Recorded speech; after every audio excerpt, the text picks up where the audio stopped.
there will never be another amnesty period. You will never get amnesty again for your NFA items.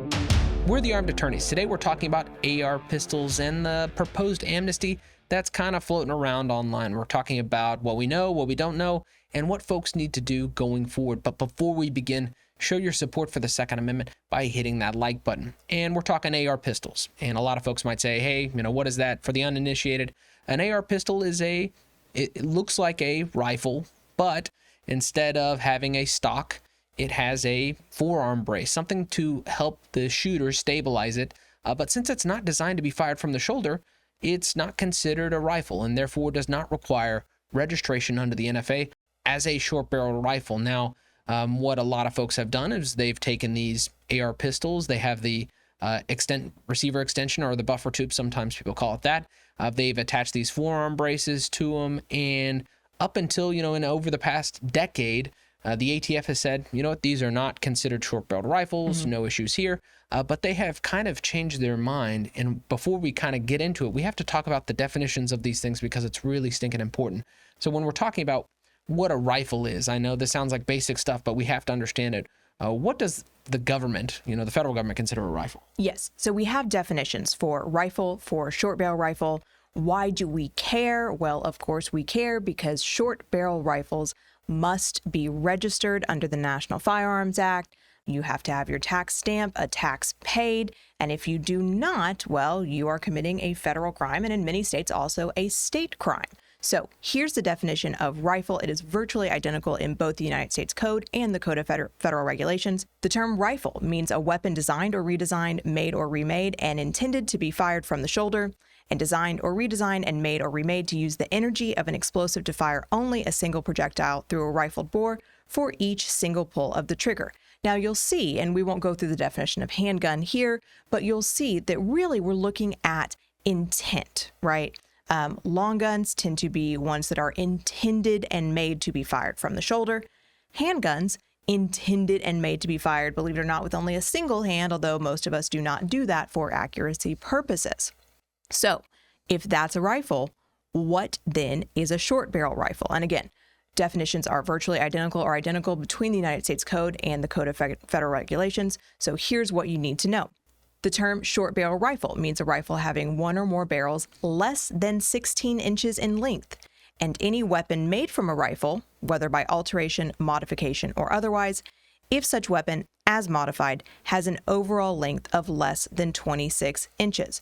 We measure the barrel by putting a dowel right down the barrel until it stops, mark it where it stops at the end of the barrel, measure it. If it is less than 16 inches in length, it is short barreled. So what has happened recently that makes us care a little more about this than we normally do? Well, Richard mentioned earlier, we have these AR pistols or AK pistols with arm stabilizing braces. They've been legal. We've known for some time now they are about to not be legal because we have a proposed rule from the ATF. And now this leak or sort of unintentional disclosure of the fact that there will be an amnesty period for registering. When you are, you realize that you've been telling people something wrong for ages. For years now, I have been telling people there will never be another amnesty period. You will never get amnesty again for your NFA items. It will never happen. And sure enough, here we are. So what's going on? So we know that we have a proposed rule change coming on stabilizing braces in December of 2022. Now, this came out of some court filings in response to some pending litigation, and that's how we got that information. Now, we saw the proposed rule in 2021, and what it would essentially do is transform all of these AR pistols and AK pistols that have stabilizing braces. It would transform them into short-barreled rifles overnight.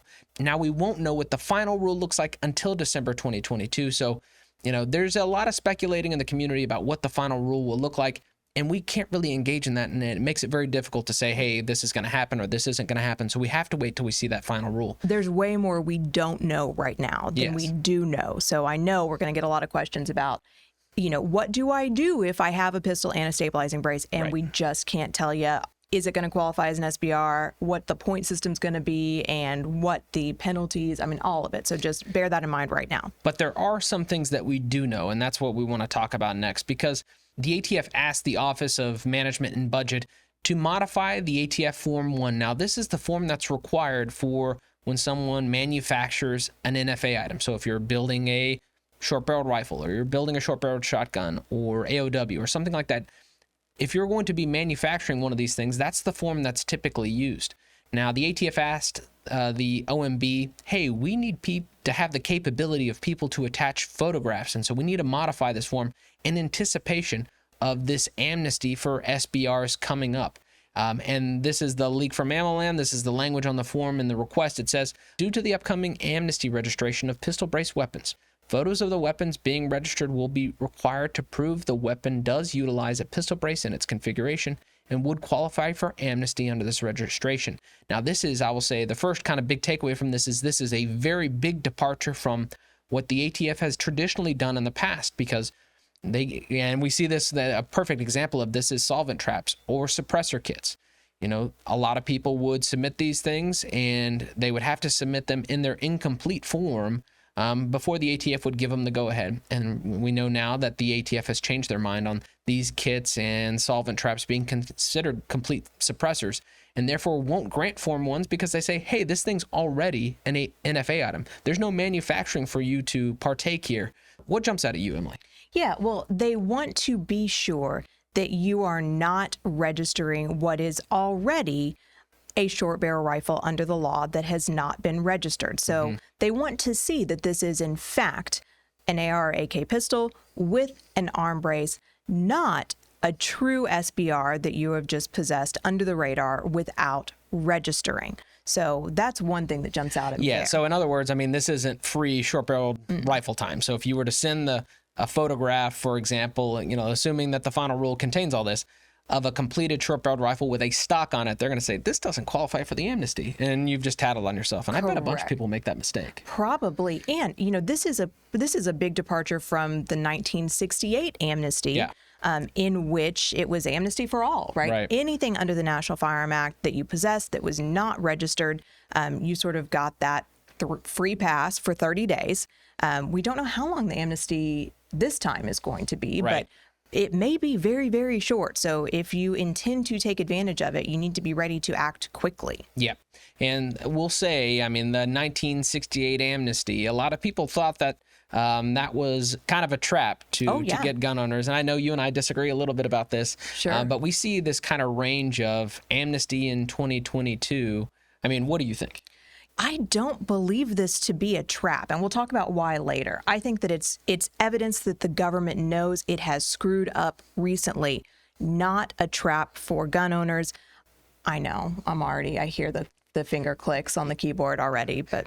Yeah, I'm somewhere between it's a trap, and there's just going to be so many inadvertent mistakes and people accidentally and incriminating themselves and communicating with law enforcement in a way that maybe they're unwittingly going to admit to something that they not necessarily would have. And so, you know, somewhere between those two places, that's kind of where I'm at this point. But we see a lot of speculation in the community about what to do. Let's say you have one of these forearm braces and stabilizing braces on your AR pistol.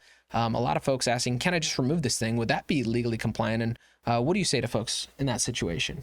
Well, probably. There's so much we don't know. Right. In this moment, you're safe doing pretty much anything.